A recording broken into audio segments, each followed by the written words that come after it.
Boa noite. Começa agora mais uma edição de Brasilianas.org, um programa sobre políticas públicas feito com sua colaboração através da internet. Tecnologia e desenvolvimento andam de mãos dadas. Durante as últimas décadas, crescem as ações estatais e privadas que favorecem investimentos em novos projetos de pesquisa ou empreendimentos criativos em áreas estratégicas. O Brasilianas.org discute a política brasileira de ciência e tecnologia. Como o país está se organizando para atender às novas demandas de produção interna. Os acordos internacionais influenciam na criação de redes de troca de informações e quais os reflexos dessa possível cooperação internacional. Como avaliar o resultado das conferências nacionais de ciência e tecnologia. O Brasil se integra a um conceito muito claro no mundo de hoje, que é o conceito de circulação de cérebros. De toda maneira, o fato de que 23 dos 27 estados têm uma fundação de amparo significa que a sociedade como um todo já percebeu que ciência é um fator de desenvolvimento social e, portanto, o apoio à ciência faz parte da política de governo dos estados da União. Sem inovação você não vai ter capacidade de competir internacionalmente, você não vai ter como dar resposta às exigências dos consumidores, você não vai ter como atender um marco regulatório que tende a se tornar cada vez mais estrito. Para o debate, recebemos aqui no estúdio Pedro Passos, que é presidente da Natura e presidente do Instituto de Estudos do Desenvolvimento Industrial. Carlos Américo Pacheco, que é professor do Instituto de Economia da Unicamp. Antônio Carlos Bodorrego, que é diretor de Gestão da Inovação do Centro de Pesquisa e Desenvolvimento em Telecomunicações, o CPQD. E temos ainda a presença de convidados diretamente ligados ao tema. O Frederico Henriques, que é sociólogo que pesquisa o desenvolvimento da política científica no estado de São Paulo. Maria Carlotto, que é doutoranda em Sociologia pela USP e pesquisa os efeitos dos marcos jurídicos sobre as práticas científicas. O Milton Campanário, que é conselheiro do Núcleo de Política e Gestão Tecnológica da USP e pessoa bastante experiente nessa área de inovação. E você também pode participar fazendo comentários, sugerindo temas, enviando suas perguntas pelo site www.brasilianasorg.com.br. Até pouco tempo atrás não seria possível falar em política brasileira de ciência e tecnologia. Mas desde o fim dos anos 90 o país se consolida como uma potência em nichos de conhecimento, principalmente setores como agricultura e petróleo. E desde 2007, a partir da criação do Plano Nacional de Ação em Ciência e Tecnologia e Inovação, se buscam novos caminhos para ampliar a pesquisa e a produção de conhecimento interno. O Ministério atua através de 3 braços, especificamente, não é? Tem a FINEP, Financiadora Nacional de Estudos e Projetos, cuja sede é no Rio, tem o Conselho Nacional de Pesquisa, o CNPq, não é? Em Brasília, e tem a Secretaria-Geral. Então, o orçamento do Ministério é rateado entre essas 3 agências em função das demandas que elas especificamente recebem para investimentos, né? Eu acho que existem diversos instrumentos que servem ao financiamento dessas atividades, né? Então, agora, por exemplo, a gente conta com instrumentos novos de financiamento que a FINEP está utilizando como subvenção econômica, né, para financiar as atividades de P&D, de pesquisa e desenvolvimento. Existem mecanismos, instrumentos como a FAPESP, que é o PIT, que é para financiar uma atividade em colaboração, não é? Em colaboração e, portanto, uma P&D externa à empresa, né? Ao longo dos últimos 10 anos, especialmente a partir da criação dos fundos setoriais, você vê um movimento crescente de consensos em certas áreas de ciência, tecnologia e inovação.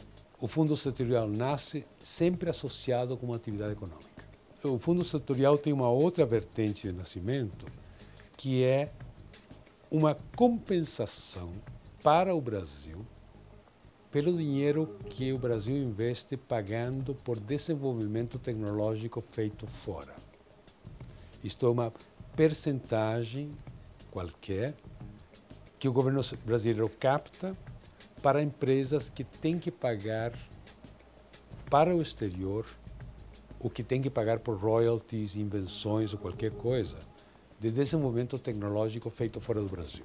Então, quando o governo diz que contingencia recursos, o que ele está fazendo é bloquear o desembolso dos fundos setoriais, né? Por que ele pode fazer isso? Porque não existe uma demanda organizada para o recurso do fundo setorial. Tudo que tem a ver com cana-de-açúcar, produção de etanol, é um objeto prioritário para o país, né? Tudo que tem a ver com prospecção de petróleo em água profunda é prioritário para o desenvolvimento do país.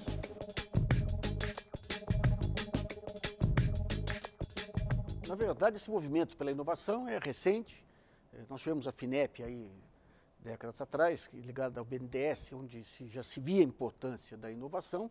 Depois, a partir do final dos anos 90, que o movimento pela inovação começa a ser mais orgânico, começa a surgir associações, e no começo dos anos 2000 tem a criação dos fundos setoriais que marcam uma divisão de águas aí.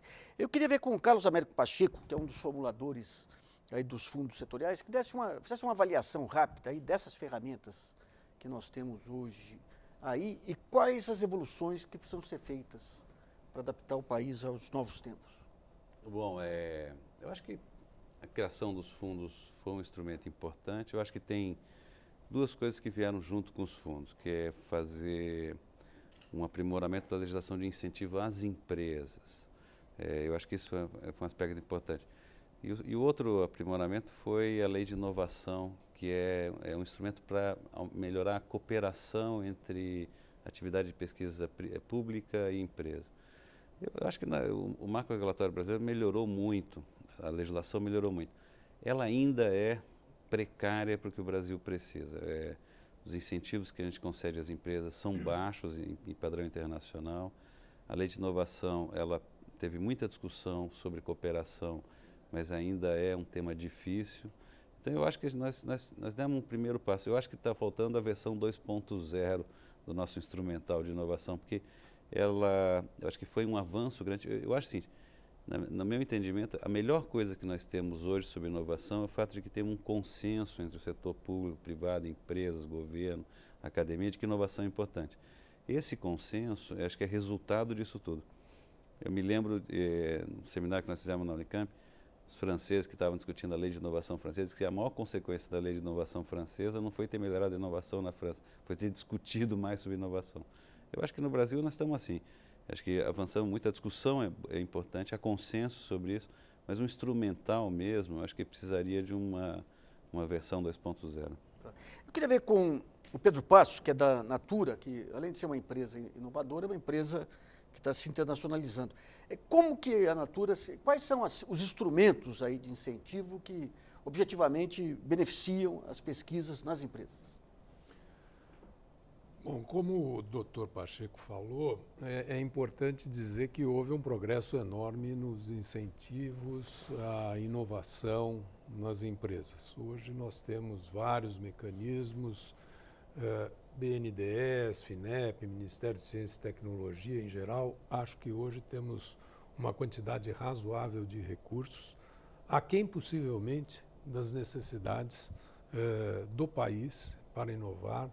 Quando excluímos alguns incentivos decorrentes da lei da informática, que é mais uma equalização entre a Zona Franca de Manaus e outras regiões do país, a gente vê que o investimento ainda em inovação é muito baixo, comparado com os padrões internacionais. Agora, é importante dizer que acho que o pior problema nesse momento que enfrentamos é uma certa fragmentação desses incentivos, o que dificulta o acesso das empresas, principalmente as empresas médias e pequenas, para esses incentivos. Acho que nós temos várias fontes, é difícil vencer essa burocracia, entender quais são esses incentivos e normalmente as empresas menores não conseguem centralizar, ter alguém que possa levar a efeito e capturar esses recursos. E acho que um segundo tema que nós precisamos colocar, do ponto de vista de estratégia de inovação, é que a inovação deveria estar mais atrelada à política de desenvolvimento industrial, a PDP, e também a nossa política de comércio exterior. Inovação, em última análise, na verdade, terá um bom resultado quando o país conseguir exportar, ter uma posição mais agressiva. E hoje o que nós vemos, na indústria principalmente, na indústria de transformação, é tudo aquilo que tem um maior conteúdo tecnológico não conseguindo ter competitividade lá fora. Tem razões macroeconômicas para isso? É verdade que tem, mas também nós não temos uma política ainda dirigida, focalizada para conseguir esses efeitos positivos. Tá, filho. O Antônio Carlos Bodorrego, do CPQD. O CPQD era o Centro de Pesquisa de Desenvolvimento de Telecomunicações antes da privatização, que fornecia, criou muitas patentes aí, criou sistemas como trópicos, tudo. Depois, com a privatização, ele teve algumas mudanças internas. O que representa hoje? O que vocês fazem e o que representam subvenções e linhas de financiamento públicos no financiamento da atividade de vocês? Bom, o CPQD, depois da privatização, na privatização, ele se transformou numa fundação de direito privado e que temos alguns mecanismos privilegiados para a manutenção da nossa capacidade de pesquisa e desenvolvimento através do Fundo de Desenvolvimento Tecnológico das Telecomunicações, que é o Funtel. Tá? É um fundo relativamente bom, né, grande, ele arrecada por ano cerca de mais de 400 milhões, tá? Mas ele vem sendo contingenciado fortemente nesses últimos anos. Começou ali no ano de 2000 e pouco, na ordem de 15%, 20%, 30%, hoje está chegando a 70%. De contingenciamento? De contingenciamento. Então ele não está classificado como os outros fundos setoriais que estão administrados, gestionados pelo Ministério de Ciência e Tecnologia. Isso é um problema. Esse ano nós tivemos a promessa aí do governo de que a partir do ano que vem não haverá contingenciamento também no Funtel. Agora o CPQD, tendo dois mecanismos que, quer dizer, ele tem esse acesso ao Funtel, que deveria manter a mesma estrutura, o mesmo investimento, a mesma, vamos dizer, intensidade de desenvolvimento tecnológico que tínhamos no tempo da Telebrás. Mas fato do contingenciamento e outro fato também, que é a questão do fluxo de caixa, né, financeiro do governo, que não é muito regular. O CPQD ele já tinha uma atividade de prestação de serviços tecnológicos para as empresas de telecomunicações e desenvolvimento específico para as empresas, diretamente de uma empresa que encomendava pesquisa, às vezes pegava um financiamento via FINEP, etc., e encomendava uma parte do desenvolvimento com a gente, principalmente a parte de maior risco, onde que era mais difícil. E isso nós intensificamos muito ultimamente, e isso é que nos dá uma sustentabilidade face a essa variação de fluxo de recursos que os fundos têm. Hoje nós não ficamos só no Funtel, nós também atuamos em outras áreas que não só telecomunicações, áreas de TI, através da lei de informática, do próprio Fundo de Desenvolvimento da Informática, área de energia elétrica, através de incentivos da ANEEL, que é um incentivo muito forte, que é diferente do de telecomunicações, que é diretamente com as empresas, elas são obrigadas, parecido com o da lei de informática, e colocamos nossos produtos também junto com outras empresas, não só no mercado nacional, principalmente no mercado de telecomunicações, como no mercado internacional. Tá? Hoje nós temos as empresas parceiras, nós temos esse conceito, né? Nós devemos ter cerca de 2 dúzias de empresas parceiras que estão explorando o mercado internacional, principalmente América Latina e África, e que agora começamos também a explorar um pouco o mercado americano, que é mais difícil. Eu queria ver com o Milton Campanário. O Milton tem bastante experiência na área aí, acompanhou participou intensamente das discussões dos anos 90, dos anos 2000. Como que você viu essa evolução? Já foi exposto aqui mais ou menos essa evolução das políticas públicas aí. Mas quais são os pontos falhos, na sua opinião, que precisam ser aprimorados pelo próximo governo? Realmente houve uma grande evolução no marco regulatório, mas eu chamaria atenção para o movimento. Quer dizer, essa 4ª conferência, o movimento social que está por trás dela é impressionante. Fazendo uma consulta rápida na internet, você verifica que no Ceará houve uma mobilização de 600 técnicos para discutir os temas relativos à modernização da tecnologia, as questões legais, as questões da inovação. Embora isso tenha ocorrido de forma muito mais capilar do que havia no passado, o Brasil ainda tem um desnível regional brutal. A coisa fica pior se você for para o norte, né?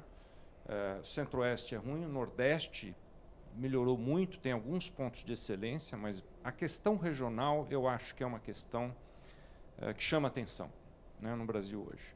Você tem, por exemplo, economistas com doutorado no Maranhão, você tem 3. Então, deixa eu fazer uma provocação, que sempre dá uma bela discussão em relação a isso.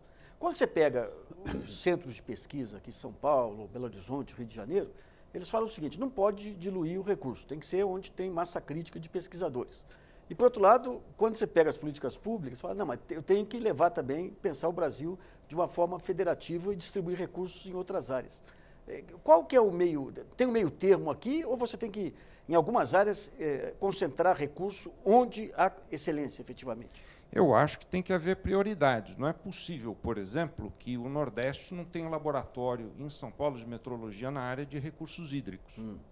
O Nordeste não tem que vir em São Paulo fazer teste. Então, tem que haver um processo de regionalização laboratorial, por exemplo, da área de metrologia. E isso é evidente, né?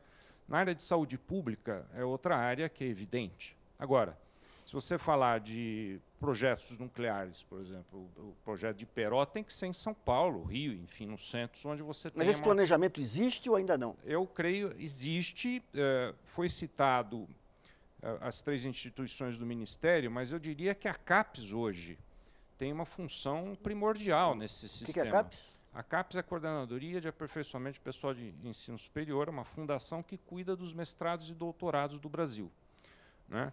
E o Ministério da Educação reconhece somente os cursos, as universidades que têm mestrado e doutorado reconhecido pela CAPES como órgãos de pesquisa. Então, uma forma, tá certo? Haveria que incorporar, né, as atividades da CAPES no sistema de inovação brasileiro, coisa que está um pouco distante. Mas é o principal mecanismo que eu vejo hoje para você regionalizar, por exemplo. Bom, eu queria ver com a Maria Carlota essa questão dos marcos jurídicos sobre as práticas científicas. De que maneira que você vê esses marcos jurídicos? Então, eu acho que uma primeira questão que já foi, de certa forma, levantada é qual é o papel dos diferentes atores sociais na construção desse novo marco, né? Então, uma coisa bastante interessante é que esse novo marco saiu, num primeiro momento, de uma mobilização da própria comunidade científica. Isso talvez reflita um pouco sobre as limitações desse marco, né? Então, de certa maneira, esse consenso que o Américo Pacheco colocou, ele foi construído, claro, junto com o governo, com as empresas, mas com uma grande participação da comunidade. E isso reflete, de certa forma, nas próprias práticas, né? Os cientistas eles estão mais conscientes de que é preciso buscar parcerias, patentear suas invenções, enfim. Agora, isso também para a comunidade muitas vezes assume outros sentidos, né? Que não só desenvolver novos produtos, mas avançar a própria possibilidade de construir conhecimento. Ou seja, a inovação muitas vezes é um instrumento de fortalecimento da comunidade. Bom, o país ganha projeção em diversos setores da economia mundial e, por conta disso, surgem programas de incentivo ao intercâmbio de produção científica, acordos de cooperação internacional, gerando oportunidades de refinamento tecnológico por conta de transferência de conhecimento. Mas como ocorre a cooperação em nível interno e nível externo? Quais os principais acordos internacionais?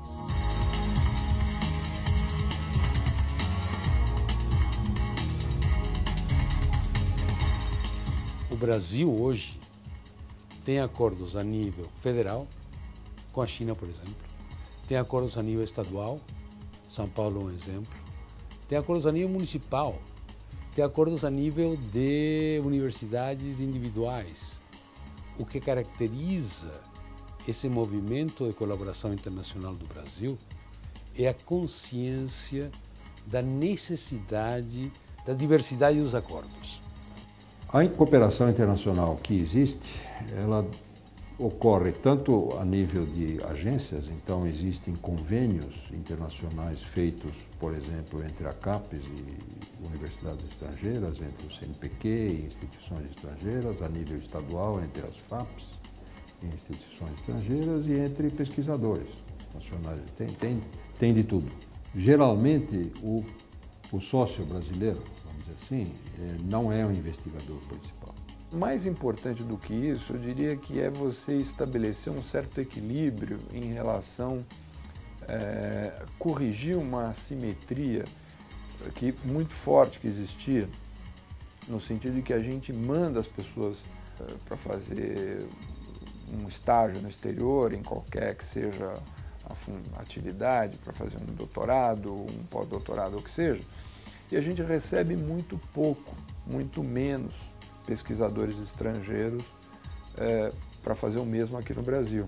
Que o programa FAPESP, que estou tomando como exemplo, de bioenergia, é um programa único e quiçá exemplo no mundo. É um programa que toma uma vantagem competitiva brasileira. O Brasil é o país que produz biocombustíveis, basicamente etanol hoje, da forma mais avançada no mundo, em que a inserção internacional está garantida. Como?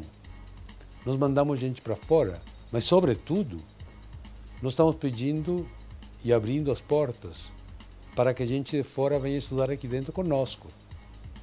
Porque nós somos os melhores do mundo nisso. A gente tem que crescer. E tem países que até usam esses cérebros que ficaram lá fora como uma vantagem, né? A Índia, por exemplo, a chamada a diáspora da Índia, ela serviu para estabelecer uma rede que hoje a Índia usa muito bem com pesquisadores no exterior. O Brasil também pode fazer isso, né? É esse movimento das empresas multinacionais que estão ampliando a sua rede global de pesquisa e desenvolvimento e estão integrando essas suas atividades de pesquisa e desenvolvimento, formando uma verdadeira rede global de P&D.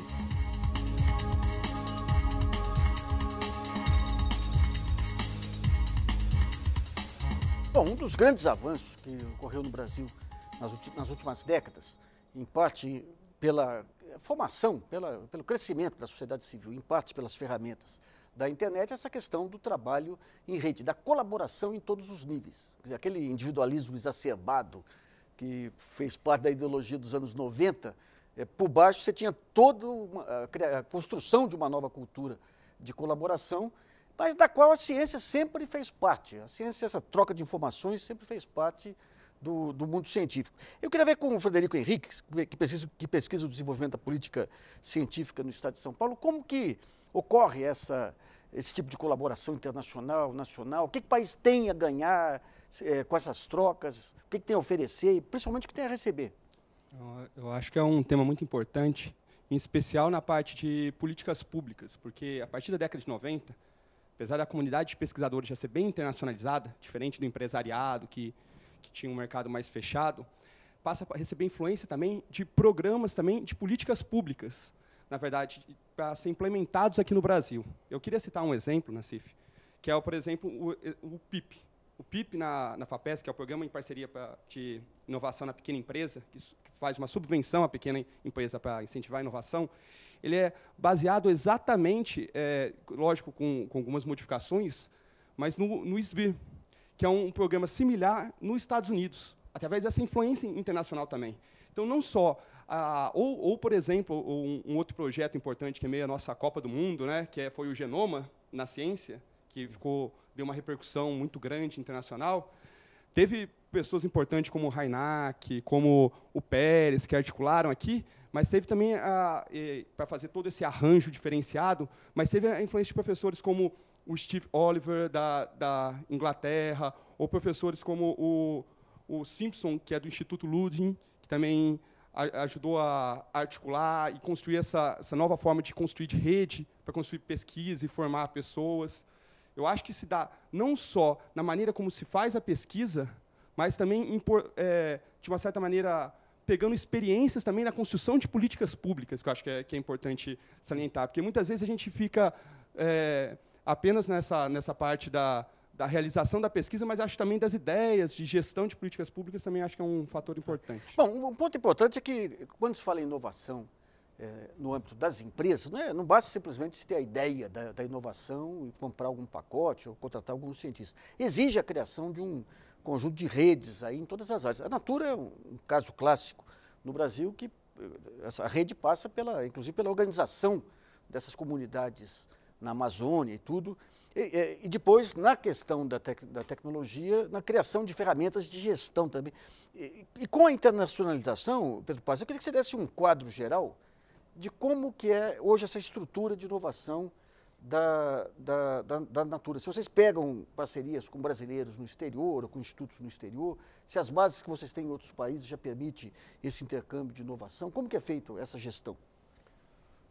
Essa foi uma mudança, eu diria, dos últimos anos bastante importante, porque anteriormente a inovação era muito interna e muito pouco cooperativa.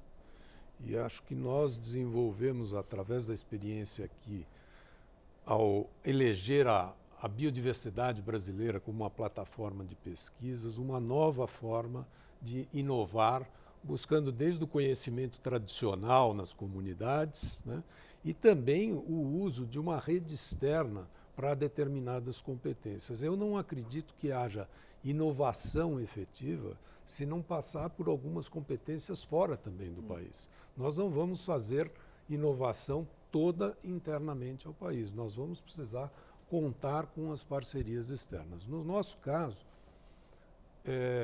decidimos fazer o que hoje é chamado de Open Innovation, né, de abrir o sistema de inovação para novos parceiros, e contamos sim com laboratórios e universidades no Brasil, mas também algumas fora do Brasil.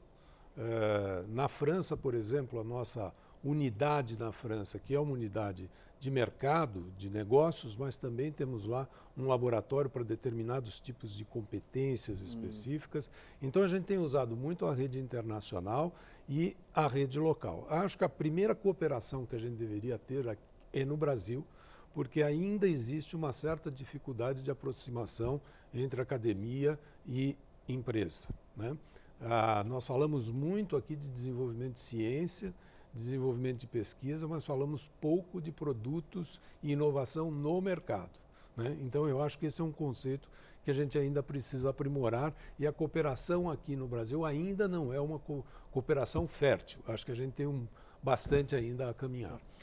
Pacheco, nessa questão de colaboração, eu estou escrevendo um livro aí, eu consegui um documento muito interessante aí do começo dos anos 50, aí um técnico americano que tinha participado de Los Alamos, lá da bomba atômica americana, que fez um levantamento do que o Brasil precisaria aqui para ter energia nuclear. Quer dizer, historicamente, o Mr. Link na Petrobras e outros aí, esses cérebros aí estrangeiros sempre deram uma mão boa aqui. E quando a União Soviética degringolou, havia ideias aí de se tentar atrair pesquisadores de lá. O que são... Há uma política efetiva para tentar atrair esses cérebros de lá? E quais são as linhas principais de cooperação internacional para a ciência e tecnologia brasileira? A grande cooperação que a gente fez, em que a gente se vale, na verdade, da cooperação internacional, é formar gente no exterior. Mas nisso, eu acho que hoje nós estamos atrasados, na verdade, porque nos anos 70 nós mandamos muita gente para o exterior. E depois que nós montamos o nosso sistema de pós-graduação no Brasil, as próprias agências brasileiras relutam muito em mandar gente para o exterior. Então, nós, num certo sentido, estamos deixando de aproveitar, de formar gente, às vezes com receio de que as pessoas ficam e não voltam, etc., que é uma bobagem, porque, como foi dito aqui, os indianos se valem muito da diáspora indiana, os chineses mandam muita gente para o exterior, a Coreia manda gente para os Estados Unidos. Se você quer ter uma ciência de qualidade, você precisa estar ao par dos grandes centros no mundo inteiro. E eu sinceramente, eu olho a cooperação internacional, os traços, não acho que tenha plano nenhum para isso. Ela é feita ad hoc. Hoje, a parte da cooperação internacional que passa pela mandar gente no exterior, as universidades fazem com o apoio das agências de governo, mas fazem por conta própria. A parte relevante, eu acho, da cooperação nova é a parte que as empresas estão organizando. Porque nós temos, por exemplo, vamos pegar o IPT, que uma área que você conhece bem. A gente tem pesquisas relevantes que são feitas lá. Agora, tem acordos objetivos com o NIST, com outros institutos internacionais, ou são acordos informais? E sendo informais, o que é informação estratégica que tem que ser preservada? O que é informação que pode ser trocada? Bem, eu não sou tão pessimista com relação a isso. Na área de metrologia, se você não tiver inserido numa rede internacional de calibração, você não toca a área de metrologia no Brasil. Então, é a área de vazão, enfim, materiais de referência e tudo mais, né? Então, eu acho que aí é inevitável. E o IPT, no caso específico, tem muitos convênios de cooperação que são efetivos. Um outro exemplo que nós temos e que é de sucesso é o caso da área de habitação, que gerou um mestrado profissional no IPT, com colaboração com a JICA, com o Japão. Então, nós montamos um curso de especialização em edificações. Isso, nós treinamos pessoas da América Latina inteira, durante 3 ou 4 anos. Depois, isso gerou, efetivamente, um curso de mestrado profissional numa área né, importantíssima, que é a habitação popular. Claro que você tem limitações. Agora, eu queria dar 2 dados de mudança recente. O primeiro deles é que, em recente pesquisa que nós fizemos na USP sobre o capital, a mobilidade do capital industrial e financeiro internacional, primeiro apareceu um novo agente, que são os fundos soberanos. Os fundos soberanos, o Brasil tem um, né? Criou um fundo soberano, ele está parado hoje, e é uma proposta que nós elaboramos no sentido de utilizar o fundo soberano para a cooperação internacional na área de ciência e tecnologia. Isso seria uma ideia, enfim, a ser discutida, né? Os fundos soberanos no mundo inteiro hoje têm um papel fundamental, né? Porque são estados nacionais que mobilizam recursos vultosos para projetos específicos. E seria, na área de ciência e tecnologia, um uso aparentemente nobre para essa utilização. O segundo aspecto é o próprio aparecimento das empresas multinacionais brasileiras. A Natura é um caso desses. A Petrobras lidera esse ranking. São várias empresas e elas têm que se defrontar com problemas de normas técnicas, então vão ter que abrir escritórios no exterior e vão ter que ter escritórios aqui para dar conta, enfim, desse relacionamento internacional. Um dado que é impressionante é que os investimentos das filiais de multinacionais hoje, nesse século, já é mais relevante do que o comércio mundial. Ou seja, nós vamos ter, com esse fluxo de capital, necessariamente que enfrentar essa nova realidade. É uma nova realidade. Não se trata mais de um mundo de comércio, se trata de um mundo de empresas transnacionais que operam globalmente. Deixa eu fazer, para encerrar o bloco aqui, uma pergunta para o Baudot. O CPQD é sócio de uma empresa, Trópicos, da qual participa uma empresa brasileira, que é a Promon, e participa uma americana, que é a Cisco. Esse ambiente permite troca de informações ou... Permite. Você poderia dizer que o intercâmbio, existe 2 níveis de intercâmbio. Um que a gente pratica há muito tempo, tanto internamente com as universidades brasileiras, com universidades estrangeiras ou outros centros de pesquisa, que é realmente intercâmbio de pesquisadores, ideias, programas conjuntos. Ele é bastante aberto, flexível e há um ganho muito grande. Mas quando você entra na área da inovação tecnológica, em que vai resultar em algum ganho, algum negócio, alguma solução para o mercado, é totalmente diferente. O mecanismo não se adequa aos mecanismos anteriores. Nós tivemos de aprender justamente a partir da privatização, porque aí o CPQD ganhou liberdade, que antes era feito pela Telebrás, ganhou liberdade. O que a gente entendeu nessa área, com empresas principalmente, que você não vai partilhar exatamente conhecimento, você vai partilhar são resultados. Então, um resultado de uma empresa americana, junto com um resultado seu, forma uma solução adequada para um segmento de mercado. Por exemplo, nós temos uma parceria no sistema de informação geográfica, né, que a gente faz um sistema de suporte à operação de telecomunicações, que nós temos 2 grandes parceiros internacionais. Um que é a Oracle, que é um dos maiores fabricantes de banco de dados mundiais, tá? E outro é a AutoCAD, que identificou. Então, o nosso produto, por exemplo, para telecomunicações, tanto pela AutoCAD quanto da Oracle, ela é o padrão dela para o mercado americano. Legal. Então, quer dizer, você complementa com produtos que eles têm, né, produtos que nós temos, e isso complementa uma solução. Entendi. Entendeu? Não de troca de conhecimento. Bom, o setor de ciência e tecnologia já realizou a 4ª Conferência Nacional, que foi um importante instrumento de diálogo democrático que tem ajudado a consolidar as formas de incentivo à pesquisa e desenvolvimento tecnológico.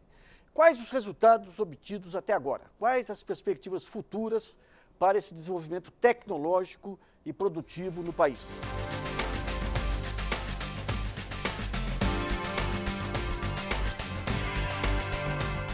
E o propósito dessa conferência, era traçar objetivos de longo prazo. Eu acho que uma das coisas importantes que já foi demonstrado é que projetos em ciência, tecnologia e inovação não são projetos para um ano, para 6 meses, são projetos que podem se estender por uma geração. Se a gente observar, por exemplo, o conjunto de instrumentos que nós vimos desenvolvendo nos últimos tempos, eu mencionei alguns aqui, seja instrumentos, digamos, estaduais, como aqueles que a FAPESP utiliza, ou instrumentos federais, como o que a FINEP utiliza, né, o programa Subvenção da FINEP, por exemplo. Isso surge, eu não vou dizer que isso seja resultado da conferência, mas claro que a conferência contribuiu para consolidar esse tipo de instrumento, para se chegar a esse tipo de instrumento, né? Então, o que a conferência faz? Melhora o diálogo entre os atores.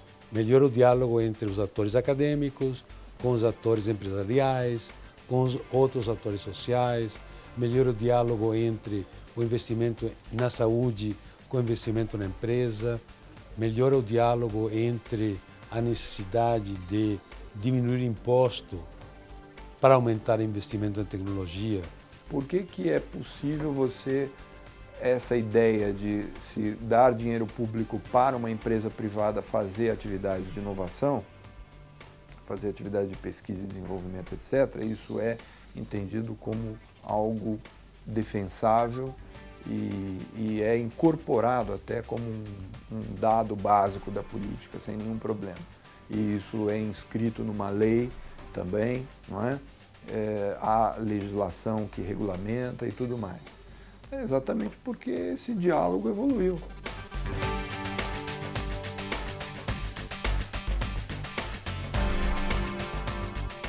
Esse é um ponto muito importante que vale até como em relação ao modelo econômico brasileiro, que você tinha primeiro aquela ideia de que se você cria grandes empresas, elas levam o país para frente e o resto do país acompanha. E com o tempo você percebe que a construção de um país depende de criação de redes, criação de relacionamentos, criação de cadeias produtivas. E na parte de ciência e de inovação, principalmente, quando você quer levar inovação para pequena e microempresas, esse conjunto de relacionamentos passa a ser um ponto central. Mas eu queria ver com o Pacheco o seguinte, até que ponto que as conferências, pegando realisticamente, onde que entra a contribuição e onde que entra um pouco a fantasia sobre a eficácia das conferências? Bom, a conferência é um momento importante para você dizer assim, no que estamos de acordo sobre o que é prioritário fazer, etc. É um bom espaço de diálogo entre comunidade, empresas, governo, etc.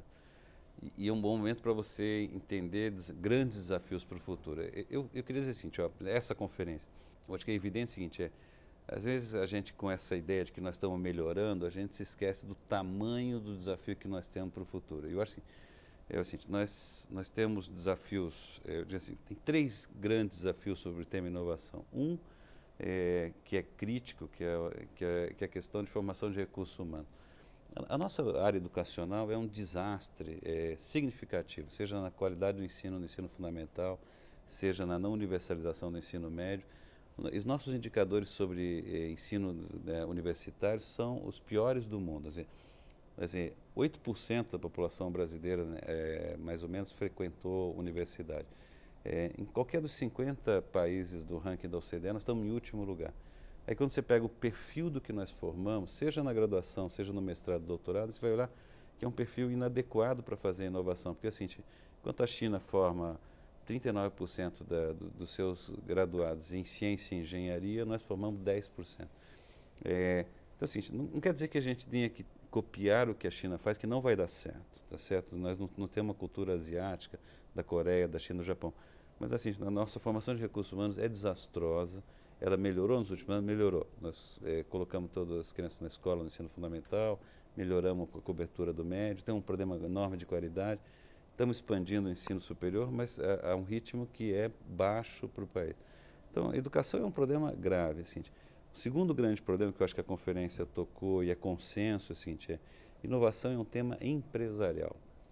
Se nós queremos que a inovação avance no Brasil, nós precisamos de empresas com capacidade de inovar para o mercado doméstico, etc., aproveitando o crescimento do mercado doméstico, mas, sobretudo, olhar para o mundo. Isso não é simples, nós estamos se voltando muito para dentro, temos um câmbio muito valorizado, o nosso crescimento está voltado para dentro. Assim, nos próximos 10 ou 15 anos, no que nós vamos ser bons no mundo?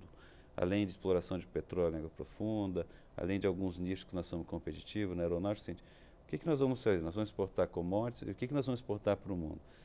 Quais são os setores que nós vamos apostar? Eu acho que isso é uma discussão relevante e do ponto de vista, assim, o que as empresas brasileiras vão ser capazes de criar de competências para conquistar mercados mundiais. Então, eu acho que tem esses dois aspectos, para mim, são muito críticos.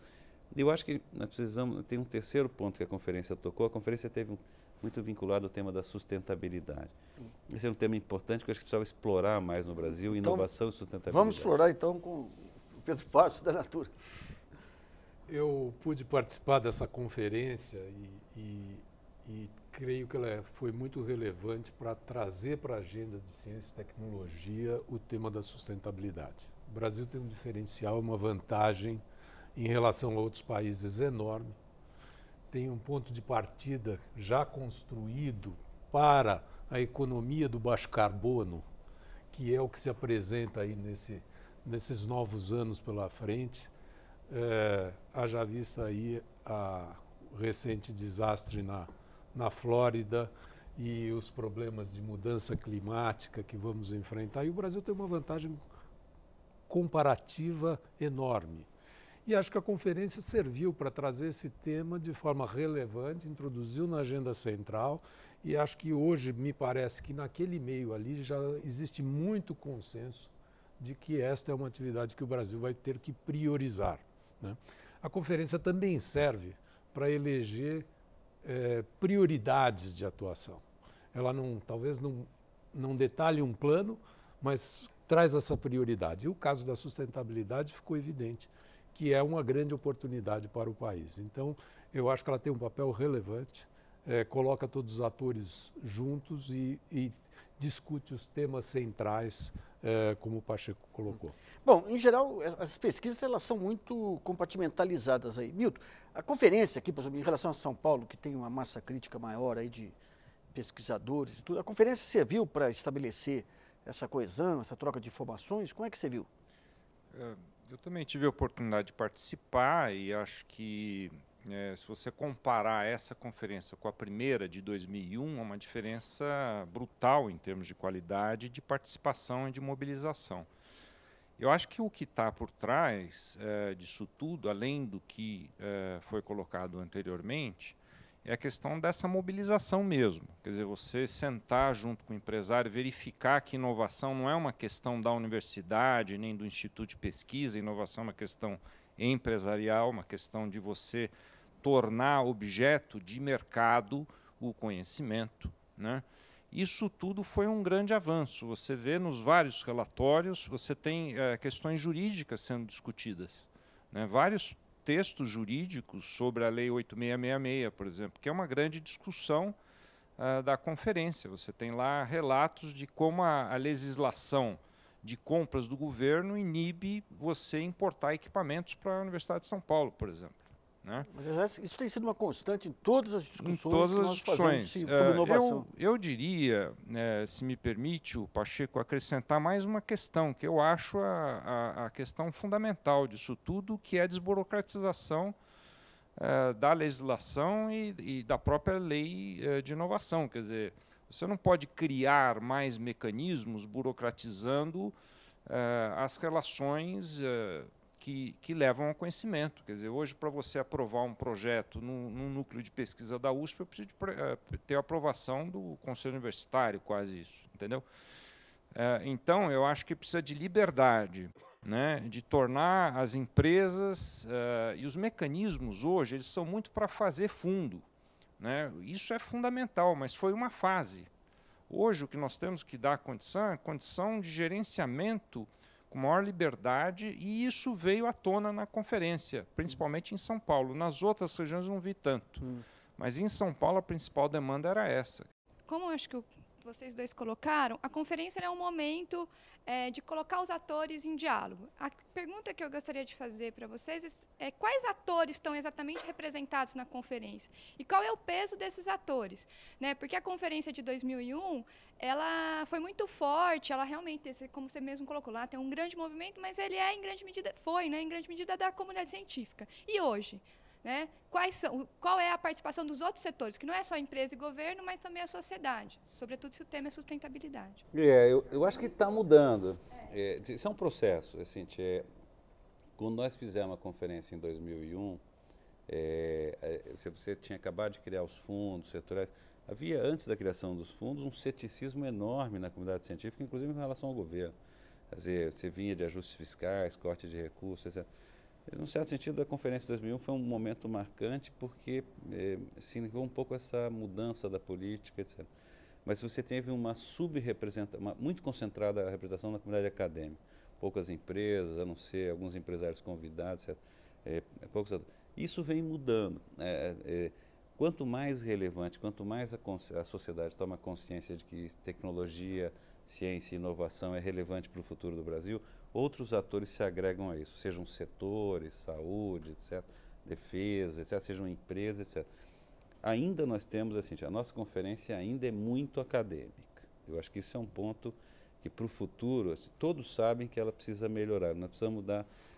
E acho que talvez seja a grande novidade para os próximos anos. Hoje, Pedro Passos lidera isso, junto com várias outras lideranças empresariais, há hoje uma sensibilidade, um protagonismo no setor privado sobre o tema inovação que há 10 anos atrás não tinha. Então, eu acho que isso é uma novidade, mas assim, há outros atores interessados nisso, municípios, comunidades, organizações não governamentais ligadas a isso. Eu acho que isso é um tema relevante que fica. Eu acho que ainda essa diversidade de atores vai aumentar nos próximos anos. E o que eu espero, sinceramente, que para que uma conferência dessa seja relevante, ela tem que mobilizar o restante da sociedade e mobilizar a área econômica, porque é disso que nós se trata. O envolvimento, sobretudo, de grandes lideranças empresariais é importante até para chamar a atenção. É o seguinte: inovação é um tema econômico, crucial para o crescimento da produtividade, para o crescimento da economia brasileira dos próximos anos. E quanto mais protagonismo empresarial tiver, melhor. E eu acho que isso acontecerá, já melhorou e eu acho que vai melhorar mais. Pedro, queria falar? Uma observação rápida. Eu sinto esta mobilização da sociedade, do meio empresarial. Acredito que também os agentes econômicos se dão conta que se o Brasil não tiver uma grande evolução, mas uma real evolução no âmbito da inovação, nós vamos nos tornar um país exportador de commodities, né? E de baixa qualidade de vida para a sua população. E me parece que isto vem fazendo novos formadores de opinião, vem conquistando esse tema e vem divulgando esse tema. Acho que tem uma transformação entre essa última conferência e a primeira que teve no nível de mobilização da sociedade. Você que tem um pé na área acadêmica e um pé na área de mercado, como é que viu os ganhos da conferência? A impressão que eu tive é que houve um aumento da participação empresarial, mas ainda bastante insuficiente no que tange, principalmente para discutir as prioridades que o setor empresarial, industrial, tem para a inovação. O tema prioridade de tornar alguma coisa prioritária ainda não passa pela área empresarial, área industrial brasileira. Eu acho que esse não foi debatido adequadamente ainda nessa conferência, mas pela minha impressão de algumas conversas com o setor empresarial, isso vai aparecer provavelmente, fortemente, na próxima, porque o setor empresarial, apesar do marco regulatório, lei de inovação, lei do bem, etc., eles estão sentindo que isso não é suficiente para que realmente a inovação flua nas empresas. A gente fala muito de inovação nas empresas e olha para o Brasil e fica esse esforço muito grande de usar fundações de amparo, fundos, FINEP, etc. Mas você pergunta, por que as coisas não vão bem? É o seguinte, olha, se inovação é uma coisa das empresas para o mercado, o que faz as empresas inovar é o mercado. Mas aí você tem que olhar o seguinte, olha, por que as coisas não vão tão bem? Coisa que nós precisamos arrumar. Nós temos um câmbio valorizado, claro. Nós temos a maior taxa real de juros do mundo, nós temos 40% de carga tributária, nós formamos 5% dos que saem da universidade são engenheiros. Aí você pergunta assim, vai inovar para quê? Em que condições? Se entender o que é o ambiente privado sobre inovação, tem que entender o que a economia brasileira é. Todos os nossos sinais são contrários. Mas por isso que eu coloquei especificamente saúde, que saúde é a mesma política pública aí. Mas esse é um dos nossos centrais aí. Mas o Brasiliana Zog chega ao fim. Obrigado aí pela participação de todos. E acompanhe na programação da TV Brasil o tema que será discutido na semana que vem. E aproveitem para acessar o nosso site www.brasilianazog.com.br, mandando perguntas, trabalhos e vídeos. Esse espaço aqui também é seu. E a gente se vê na internet.